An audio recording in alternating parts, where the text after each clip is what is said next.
सबसे सुंदर, सारे लोकों में सबसे सुंदर लोक, सारे लोकों में सबसे सुंदर लोक, एक लोक, उसको कहते हैं पितरलोक। कौन सा लोक है वो? पितृलोक। तो कहा गुरुजी बैकुंठ लोक सुंदर नहीं है क्या? क्या बैकुंठ लोक सुंदर नहीं है? क्या ब्रह्मलोक सुंदर नहीं है? क्या इंद्रलोक सुंदर नहीं है? ये तो दुनिया के लोगों ने पितरों को हवा बना कर रखा है कि पितर बेचारे रुष्ट हो जाएंगे, पितर हमको अपशब्द कहेंगे, पितर हमसे नाराज हो जाएंगे, पितर शरीर में आने लगेंगे, पितर ऐसा कर देंगे, पितरों को भूत कह देते हैं, पितर को ये कह देते हैं, जो मन पड़ता है लोगों का। बहुत सारे लोग अपनी अपनी पीठ पे बैठकर, अपनी अपनी व्यास पीठ पर बैठकर ना जाने पितरों के लिए क्या क्या कह देते हैं। जो नहीं समझा उसके लिए है ये कि वो पितरों को समझा ही नहीं। जिसने जिंदगी में एक बार शिव महापुराण की कथा सुन ली तो वो पितरों को समझ जाएगा कि पितर है क्या। सारे लोकों में सबसे सुंदर लोक है पितरलोक। कारण क्या है? तुम्हारे यहां दिवाली साल में एक बार मनाई जाती है, देवलोक में दिवाली साल में एक बार मनाई जाती है, नाग दीपावली के दिन। पितृलोक में दीपावली रोज मनाई जाती है। कारण, पितृलोक में दिवाली रोज क्यों मनाई जाती है? उसका कारण क्या होता है? लक्ष्मी जी ने नारायण से पूछा, ब्रह्माणी ने ब्रह्मा जी से पूछा, इंद्राणी ने इंद्र से पूछा, एक बात बताओ, तुम दिन भर बैकुंठ में नहीं रहते हो नारायण, आप कहां चले जाते हो? भगवान विष्णु ने कहा, मैं बता नहीं सकता कि मैं दिन भर कहां जाता हूं। नहीं, आज तो आपको बताना पड़ेगा कि तुम दिन भर कहां जाते हो,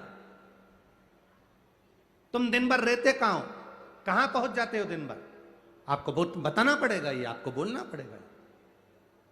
भगवान नारायण कहते हैं, मैं नहीं बता सकता। सुबह शाम घर पर आते हो, दिन भर गायब रहते हो, आखिर जाते क्या हो? पत्नी पति से क्यों ना पूछे? तुम भी अपने पति से पूछ सकती हो, क्यों दुकान तो 8 बजे बंद हो गई थी, 11 बजे आ रहे हो, कहां थे श्रीमान? पूछ सकती है, पत्नी का फर्ज है पूछना, और पूछना चाहिए भी,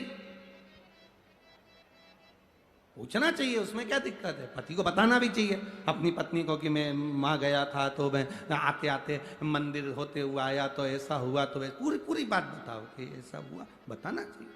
धर्म पत्नी को बताना चाहिए कि मैं गया था, ये काम था, वो काम था।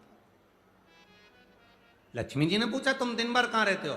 भगवान विष्णु ने कहा, मैं बता नहीं सकता। बताना पड़ेगा। तब नारायण ने कहा, फिर नारायण बोले, नारायण ने कहा कि देखो लक्ष्मी, बात ऐसी है कि पितृलोक इतना सुंदर लोक है, इतना सुंदर लोक है कि जहां जितने पितर निवास करते हैं, उनके घर का कोई व्यक्ति अगर कथा सुनने जाता है, मंदिर जाता है, अगरबत्ती लगाता है, दिया लगाता है, या पूजन आराधना करता है, या भूलवश भी कहीं भगवान की कथा में जाकर बैठ जाता है, जितनी देर उसके घर का व्यक्ति कथा में बैठता है, नारायण कहते हैं उतनी देर मैं उसके घर के पितरों के कंधे पर हाथ रखकर कथा को श्रवण करता हूं।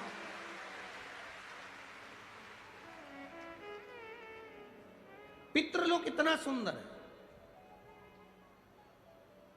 और पितृलोक के जो स्वामी हैं, आर्यमा स्वामी, वो पितृलोक के जो स्वामी हैं वो भी बड़े सुंदर हैं।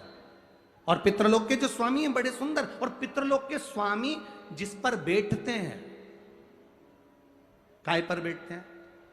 कौवे पर, वो भी बड़ा सुंदर, अति सुंदर। अरे गुरुजी कहां की बात कह रहे हो? सबसे सुंदर पक्षी तो मोर है, राष्ट्रीय पक्षी में भी उसको कहा सबसे सुंदर पक्षी तो मोर है, और आप कह रहे हो कि दुनिया का सबसे सुंदर पक्षी कौवा है।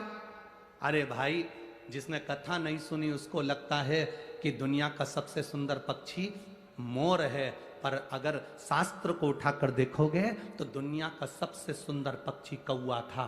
पहले नंबर पर सफेद सुंदर अति सुंदर कौवे के आगे कोई पक्षी नहीं था।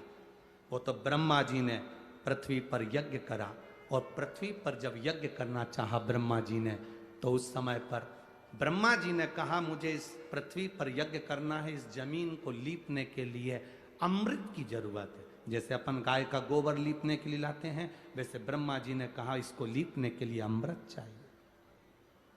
अमृत कौन लेकर आएगा?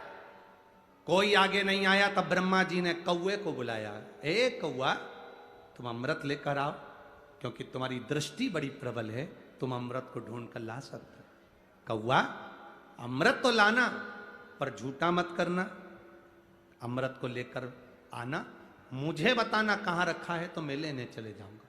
कौवे ने कहा जो आज्ञा ब्रह्मदेव। कौवा आर्यमा स्वामी को नमन करा, प्रभु ब्रह्मा जी का काम है, मुझे जाना पड़ेगा। कौवा बड़ा सुंदर था, बुद्धिमान था, तो कौवे को भेज दिया। इसलिए रामचरितमानस में काकभसुंडी की कथा बार बार आती है। गरुड़ और कौवे की कथा आ रही है।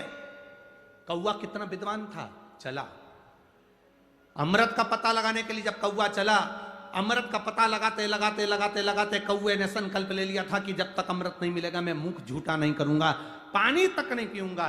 भूखा प्यासा कौवा दौड़ता रहा। आर्यमा स्वामी से कहकर कौवा दौड़ते दौड़ते दौड़ते दौड़ते जाए। बहुत दिन हो गए, तब कौवे को अमृत मिला। अमृत मिला तो कौवे को लगा बहुत तेज प्यास लग रही है, करूं क्या? कौवे ने उस अमृत को झूठा कर दिया। ब्रह्मा जी को आकर कहा स्वामी अमृत वहां रखा हुआ है, पर बात इतनी सी है कि मैंने उस अमृत को झूठा कर दिया। ब्रह्मा जी को क्रोध आ गया। ब्रह्मा जी ने कहा रे कौवे, तू सफेद होकर सुंदर होकर तूने ऐसा काला काम कर दिया, ऐसा बेकार काम करा, तूने अमृत को झूठा करा और ऐसा काला काम तूने करा। मैं तुझे श्राप देता हूं कौवे, तू गोरे से काला हो जाएगा। तूने अमृत को झूठा करा, इसलिए तेरी वाणी कर्कश हो जाएगी, तेरी वाणी कर्कश हो जाएगी। अमृत को कौवे ने झूठा करा था, इसलिए सारे पक्षी जल्दी मरते हैं, पर कौवा इतनी आसानी से नहीं मरता।